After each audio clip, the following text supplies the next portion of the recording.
Namna mtazamaji, habari ambayo imefika hivi sasa katika chumba chetu cha habari ni kwamba Rais William Ruto amefanya mabadiliko kadhaa katika baraza lake la mawaziri, hasa katika wizara mbalimbali, ambayo hivi sasa Aden Bare Duale sasa atakuwa waziri wa wizara ya afya, huku aliyekuwa katika wizara hiyo namzungumzia Deborah Mulongo Baraza sasa akiwa katika wizara ya mazingira.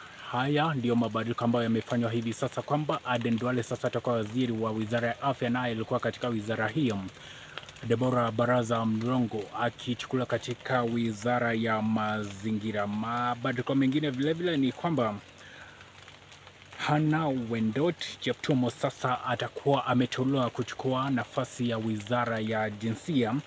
Bila shaka wizara ambayo imekuwa kwa siku nyingi bila waziri, naye Geoffrey Kiriga Ruku akichukua nafasi ya waziri Justin Muturi ambaye alikuwa waziri wa wizara ya huduma kwa umma, na kuzungumzia wizara ya public service ambayo awali ilikuwa imeshikiliwa naye Justin Muturi, sasa itashikiliwa na Geoffrey Kiriga Ruku.